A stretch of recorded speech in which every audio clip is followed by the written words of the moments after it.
మొంతా తుఫాను వరంగల్ నగరాన్ని అతలాకుతలం చేసింది. వర్షం తగ్గి 2 రోజులవుతున్నా ఇంకా పలు కాలనీలు ముంపులోనే ఉన్నాయి. నీరు తగ్గేందుకు మరో 4 రోజుల సమయం పడుతుందని అంటున్నారు. ఇక ఇదే అంశం గురించి మరింత సమాచారాన్ని మైసమ్మ నగర్ నుంచి మా ప్రతినిధి అశోక్ లైవ్ లో అందిస్తారు.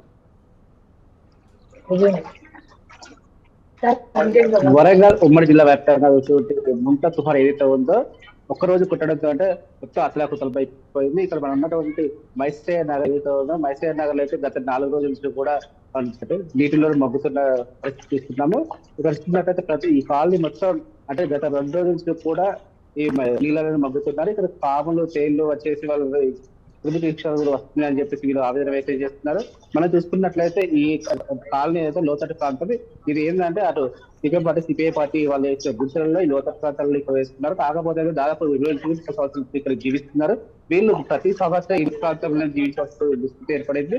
ఏదేమైనప్పటికీ ఇక్కడ చూసుకున్నట్లయితే ఓవరాల్ గా అన్ని కాలనీలు దాదాపు ఇక్కడ 300 ఇళ్ళు ఉంటాయి. ఆ 300 ఇళ్ళు కూడా నీటిలోనే మునిగి ఉన్నాయి. ఇప్పుడు చూసుకున్నట్లయితే ఈ కాలనీ మొత్తం అంటే ఇప్పుడు రాత్రి పూట కొంతమంది ఏంటంటే వాళ్ళ బంధువులు నిలబోతున్నారు. లేదు అంటే ఇక్కడనే అంటే రోడ్డు పైన పడుకోవాల్సిన దుస్థితి ఏర్పడింది. రాత్రి పూట వర్షం కొట్టినా కానీ ఎక్కడికి పోవాల్సిన పరిస్థితి కూడా లేదు. ఇక్కడ చూసుకున్నట్టు మన నీళ్ళలో చూసుకున్నట్లయితే ఒక ముసలమ్మ కూడా మన నీళ్ళలో ఉన్నారు. చూడండి, మనం ఇంట్లో పోయి ప్రయత్నం చేద్దాం. ఇక్కడ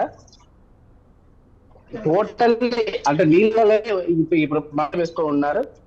అంటే ఇలాంటి పరిస్థితుల్లో ఇలా ఉంది అంటే దీనమైన పరిస్థితి మనం చూసుకోవచ్చు. అంటే ఎలా ఉన్నారు ఎన్ని రోజులు అది 3 రోజులుగా వానబడి బాగా నీళ్లు బొండిలమంటే వచ్చే వరకే భయపడిగా బయట పోయినాం. బియ్యం దడిచినాయి, మోటార్ దడిచింది, టీవీ దడిచింది, బియ్యం 50 కిలోల బియ్యం దడిచినాయి, ఉప్పులు పప్పులు మొత్తం కారపొడి పసుపు అన్ని దడిచినాయి. ఏం లేవు, కట్టుబట్టలు కూడా మొత్తం దడిచినాయి. ఇప్పుడు ఎన్ని రోజులు అవుతుందమ్మా మీరు? 3 రోజులు అవుతాను. మీకు ఆర్థిక చెప్తారు మా వాళ్ళు పమిన్ అన్న వాళ్ళు అందరు అన్న ఇట్లా అందరు చెప్తాను. చాలు టిఫిన్ తెచ్చి పెడతాను, ఆదుకుంటాను, వచ్చి వాళ్ళే కుంటాను, కన్నం అడక పెడతాను, అన్నం పెడతాను, కొనుక్కు మంచి గిట్టలు చూసుకొని పోతాను. అంటే ఈ ఒక్క సంవత్సరం జరిగిందా? 30 ఏళ్ళ బట్టి ఇదే బాగోతాం. ఇదే నీళ్లు ఇట్లనే కలిసినప్పుడల్లా అన్ని ఖరాబ్ అవుతాయి, బయటికి పోతాం. అంటే దీనికి శాశ్వత పరిష్కారం ఉన్నదమ్మా? ఏం లేదు, ఇప్పటికైతే ఏం లేదు. ఈ నీళ్లు రాకుండా చేయాలి అంతే. ఈ నీళ్లు రాకుండా సుక్క రాకుండా ఇటు కిలవరంగల్ నీళ్ళు ఇటు పోషమ్మ కాంచి ఇటు మన నెట్టుదారు కాంచి వస్తాయి నీళ్ళన్నీ ఇళ్ళ పడతాయి. మొత్తం చెరువు లెక్క అయిపోయింది. ఈ లెవెల్ వచ్చినాయి నీళ్లు, ఈ లెవెల్ వచ్చినాయి, మొత్తం కట్టె లెవెల్ వచ్చినాయి. వచ్చే వరకే భయపడి బయటికి పోయినాయి. 2 కాళ్ళ ఆపరేషన్, నాకు కాళ్ళ ఆపరేషన్ అయింది. మెల్లమెల్లగా దాటి వాళ్ళు పట్టుకొని తీసుకోపోయాలి. చేసిన అలా చెట్లలో పడతా అంటే నీకు కొంచెం చెట్లు లేకపోతే అలా పడి చచ్చిపోతా అంటే నిన్న. ఇప్పుడు తగ్గింది అమ్మ కొంచెం? అదే ఇట్లా ఉంటుంది ఇక పడితే ఇక ఉన్నాయి. మళ్ళా వాన పడితే చెప్పలేము. ఇక వాన పడ్డప్పుడల్లా ఇదే కథ. ఇక అంటే గతంలో కూడా ఇది జరిగింది. కాకపోతే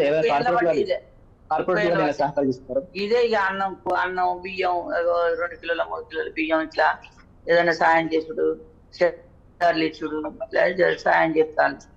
ఇక అదే చూసుకుంటాను, అదే చెప్తాను. ఇక పట్టాలు లేవు దీనికి. ఇది చెరువు వాయ, ఏదో పేదోళ్ళం కదా వేసుకున్నాం కదా అనుకుంటే ఇట్లా అయిపోతుంది. పై లేకనే ఇల్లు కట్టుకుంటే సోమత లేకనే ఈ చెక్కలలో ఉండు అవుతాను. ఈ రోజు సీఎం రేవంత్ రెడ్డి వరంగల్ వస్తున్నారు అమ్మా, వాళ్ళని ఏమి కోరుకుంటాడు? మాకు పట్టాలు కావాలి, మంచిగా ఉండాలి, అంతే. నీళ్లు రాకుండా కావాలి, అంతే. చర్యలు తీసుకోమంటుంది. నీళ్లు రాకుండా కావాలి, పట్టాలు ఇవ్వాలి. వీళ్ళు బడి సత్తం పేదోళ్ళం కట్టుకోవాలన్నా కొనాలన్నా లక్షలు కావాలి. ఎక్కడ తేవాలి?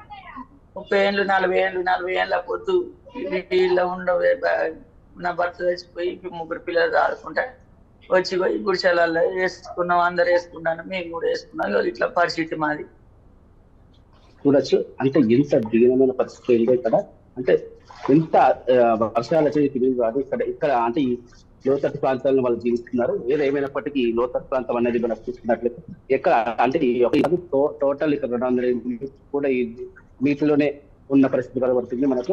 ఎక్కడ కూడా అంటే వీళ్ళకి కావాల్సిన ఆహారం కావచ్చు, నీళ్లు కావచ్చు మాత్రం స్థానిక ప్రజాప్రతినిధులు, కార్పొరేటర్లు కావచ్చు, స్థానికులు మాత్రం అందిస్తున్నారని చెప్తున్నారు. కాకపోతే ఏంటంటే ఈ రోజు రేవంత్ రెడ్డి వస్తున్నారు కాబట్టి మాకు ఏదైనా సహాయ సహకారాలు అందిస్తారని చెప్పేసి వీళ్ళు ఆశాభావం చేస్తున్నారు. కాకపోతే ఏంటంటే ఇక్కడ చూసుకున్నట్లయితే మనకు ఓవరాల్ దాదాపు 200 ఇళ్ళు ఉన్నప్పటికీ ఇక్కడ మొత్తం దాదాపు 3 రోజుల నుంచి ఇక్కడ ఈ నీళ్ళలోనే మగ్గుతున్నారు వీళ్ళు.